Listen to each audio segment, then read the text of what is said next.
Mr. McAfee, welcome back to the show, man. How you been? I've been great. Thank you very much. So lots have changed since we spoke last time. Has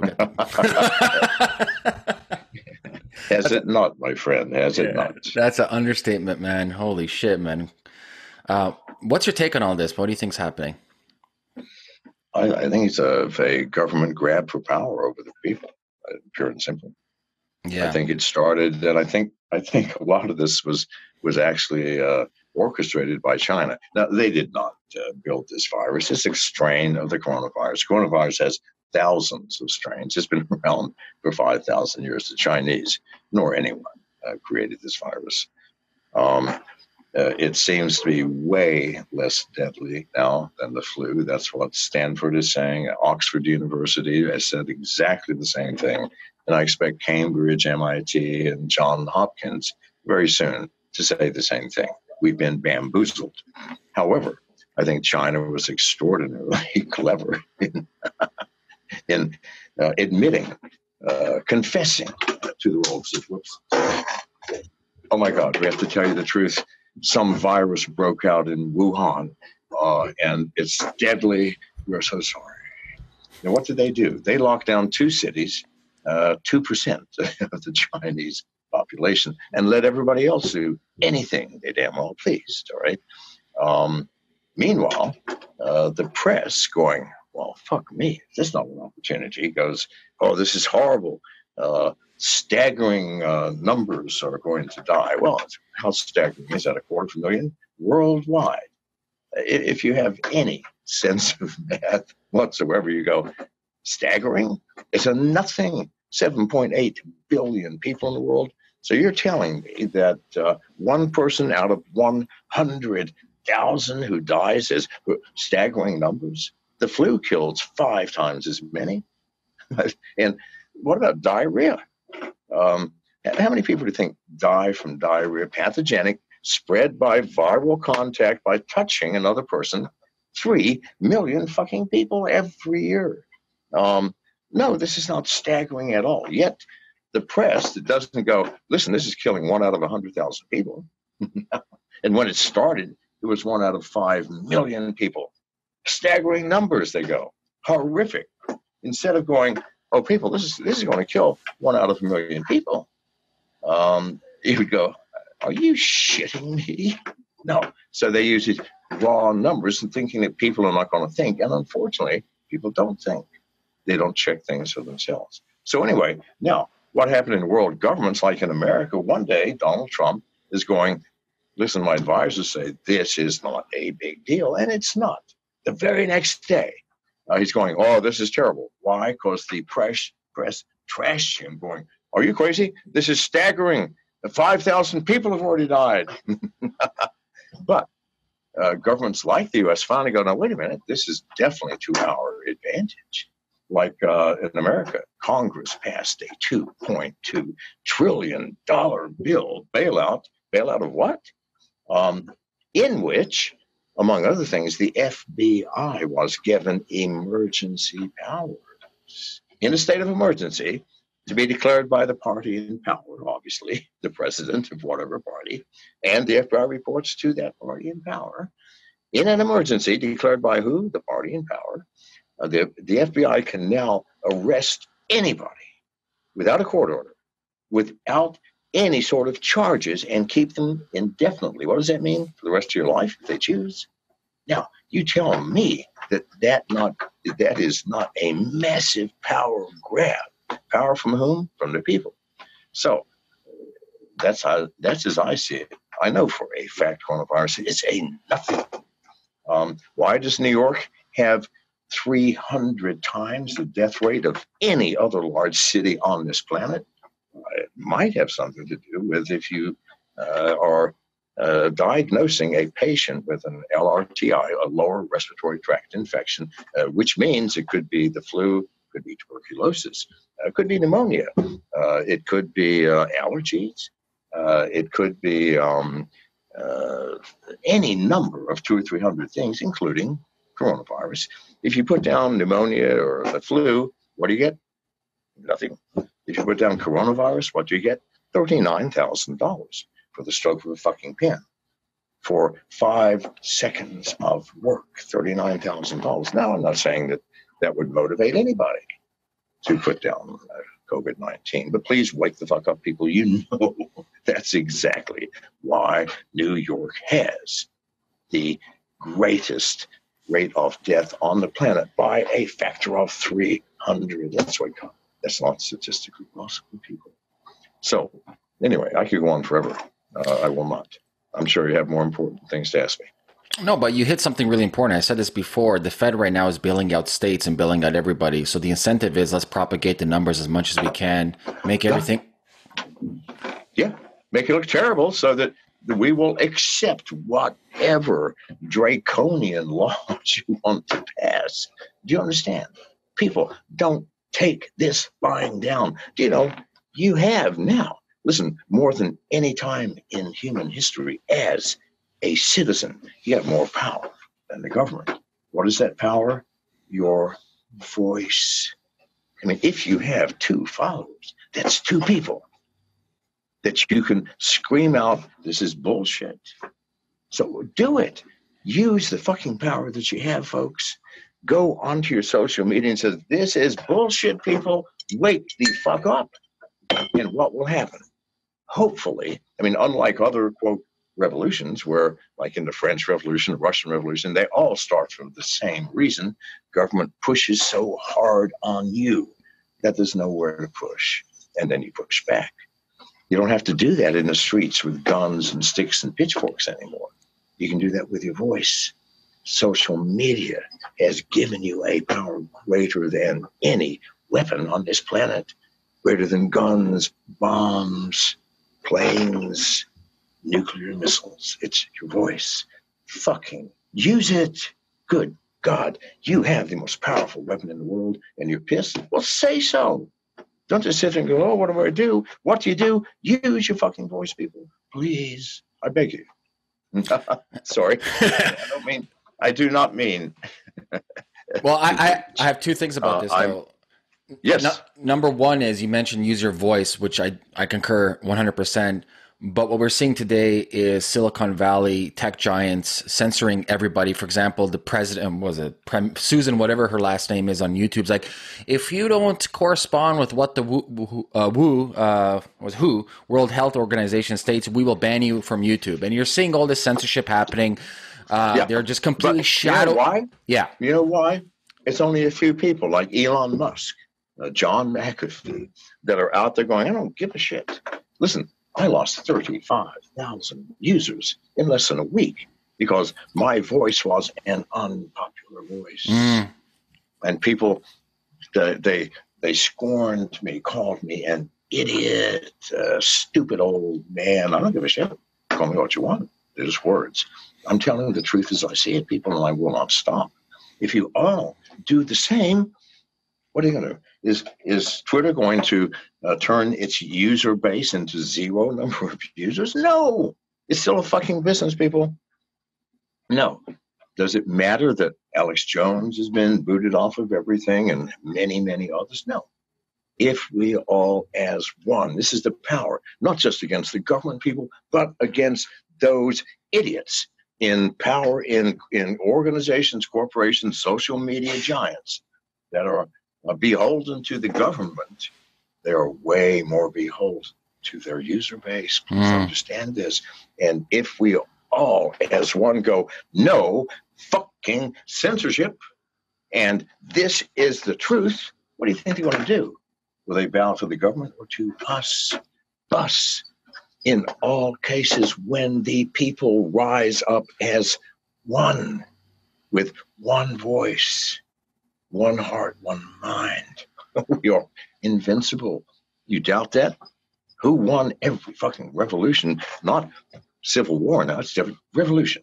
When the people go, had enough. In France, where the aristocracy was so out of touch, when the people were starving, and they went to the queen and said, hey, the people are demanding bread. Well, give them bread. We have no bread, Your Majesty. Well, let them eat cake. Seriously, that was the answer. And that was the thing that caused the people to rise up going, what? Are you shitting me? They'll give us cake. We don't have cake either. It's all made from flour, for fuck's sake. And our leadership today is so out of touch with us, the people. It is no different if we, with one voice, say, no more, no more, people, no more. That's all it takes. And do you think that Twitter and Facebook are going to ban every single user they have? No, we need courage. What happens is governments, people in power, corporations, take the leaders and crucify them. Alex Jones, I'll be next. Because I refuse to shut up.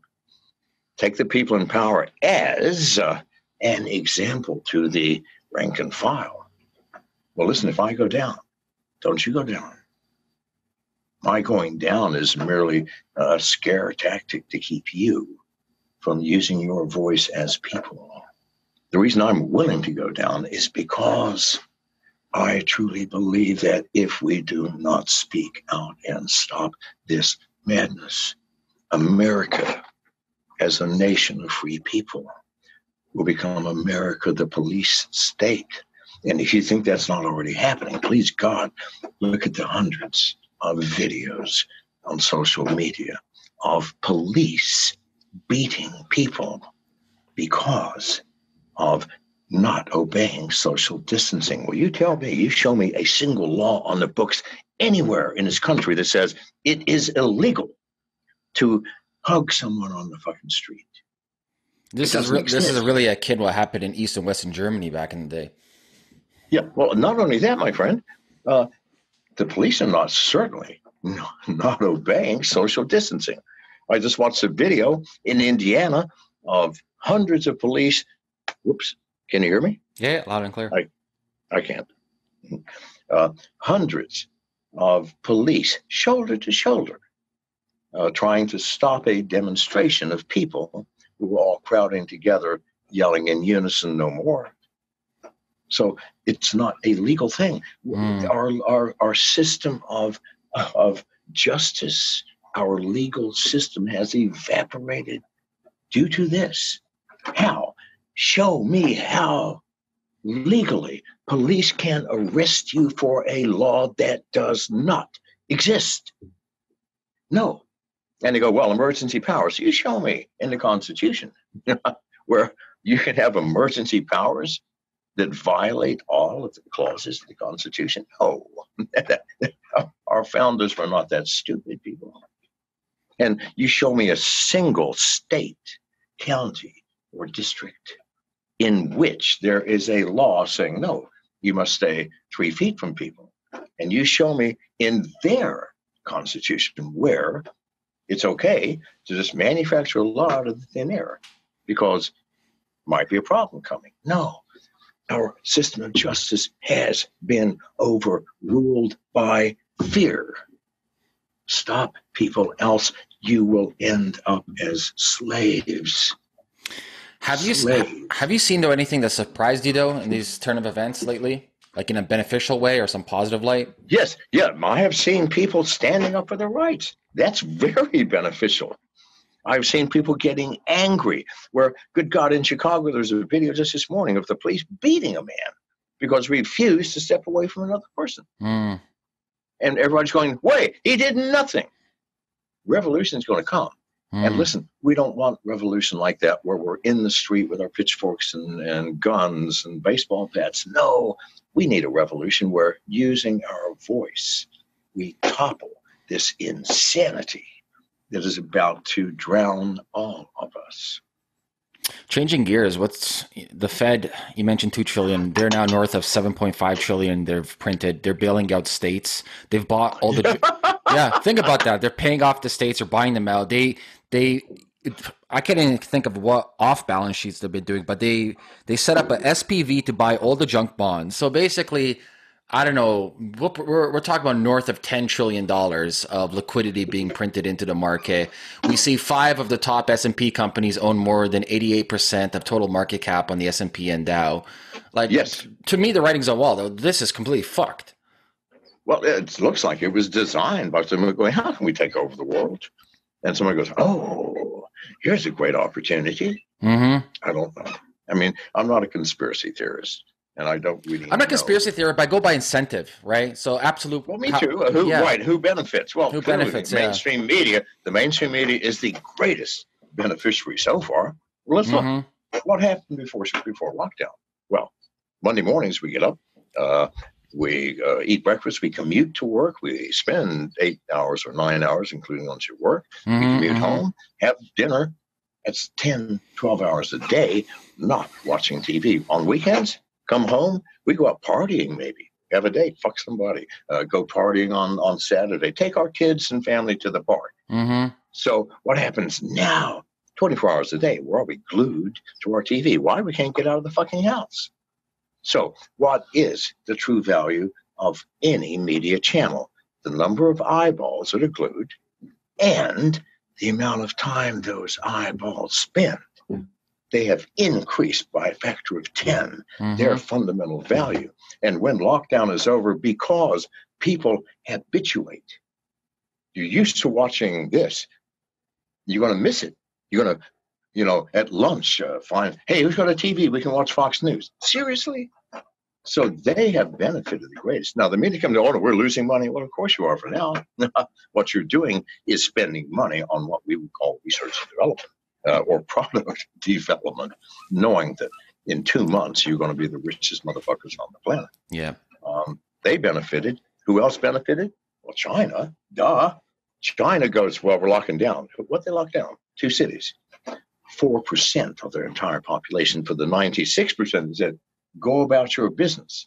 Now, the GNP, the GDP, however you want to slice this pie of every country in the world, has dropped between 5 and 15%, with the exception of China, which has increased by 5%. So while we are locked in, producing nothing, servicing nothing, creating nothing, China is producing bombs and guns and tanks and cars. They won. And governments like America, they won. They've now controlled the population. The FBI has the ability to lock your ass up for no reason whatsoever indefinitely. So no, one of those 3 people might be responsible, or maybe all 3 in collusion, or maybe one and then the others. I don't think it's a collusion. I think we're heading. I don't think it is either. I think it's simply China goes, this is going to be in our benefit to shut the rest of the world down. Yeah. Knowing that the media will support that. Well, data just came out showing. Well, we already know this. It's funny when people argue. Well, we don't know for sure it came from the laboratory. Use some fucking common sense. Like, what the fuck? It came from the laboratory. China knew about it. They wanted to conserve all the medical supplies for themselves, and they waited out and used this as an opportunity for them to benefit. Well, listen, first of all, the virus has done no damage. It's killed 250,000 people. People go, staggering. Staggering my fucking ass. We have 7.8 billion. It's killed 1 out of 100,000 people. The flu kills 5 times as much. People die. And how many people do you think die from pathogenic diarrhea, meaning touching somebody? Millions a year. 3 million a year. Yep. And we've lost, 250,000? We go, oh, my God, we're flooding the hospitals. Get fucking real, people. Get fucking real. 60 million people a year die from various things. The coronavirus is the most insignificant of them. Trust me. So, no, it's not a staggering problem. It is no fucking problem. The press has made it a problem, and because they have made it a problem, government leaders have to go along. Now, the press goes, oh, this is a horrible problem. And we're all afraid and believe it. And Trump and all the leaders are doing jack shit. No, they're going to get voted out in November. So but just wait till you see. I always tell people the worst of it's not even here yet. You have the data came in. You have 25% of small businesses that can't pay rent. The next 40% can only pay 50% of the rent. You now have upwards of 50% of small businesses and medium-sized businesses might be claiming bankruptcy. Yes. And for me, the detrimental effects of depression, of suicide, of divorce, of stress, it's going to be ridiculous in the next coming years. No, that's not the real problem. The real problem is world starvation. Here's why. Listen, the world economy is a very fragile, delicate system. Something of this nature, which has never before happened, is going to collapse it. Now, when we have difficulty in America and Europe feeding our own citizens, do you think we're going to give a shit about the millions in Africa, India, and other places? No. And listen, 13 million every year die from starvation already. It's going to increase to 500 million people. Use your heads. Was it worth it? No, not by any measure, with the exception of, well, yes, it's worth it to the press and sure as fuck worth it to governments to gain more power. But is it worth it to the people? No. And my heart goes out to those who have died from this virus, and many have, 250,000 in the world. But 60 million die every year. My heart goes out to all of those. Just because our heart goes out to people is not a reason to destroy the world. I agree on the food supply chain. I've been looking at the data recently. And oh, yeah, trust me. Yeah. We have time for one more question, my friend. Let's leave it off at any final words for people. Yeah. Please, use your own heads. When you hear something through the mainstream media, you must understand the likelihood of that being true in any real sense is zero. Now, it's going to be true in the sense that they're not going to outline lie and say 250,000 people died when only 3. No, that part's true. What's not true is what they should have said. Instead of saying 250,000 people are dying, it's staggering. They just said, listen, one person out of 100,000 is dying. And we go, well, why are you bothering to tell us that? That's the lie. It's not the fact. It's the way the fact is highlighted. And the media is a master at doing this. So everything, and you think they're only doing it for the coronavirus? No, for every single thing you hear. So when the mainstream media tells you something, you know that more than likely the fact is true. Let's say, some guy is suspicious of his wife having an affair anyway, and the neighbor wants to really screw the wife. Might go, you know what? The plumber was at your house again today. Listen, I don't want to cause any problems, but you're my friend. Well, yeah, I mean, maybe there's a problem, and the wife is dealing with all home situations, and the goddamn sink in the basement simply will not stop leaking.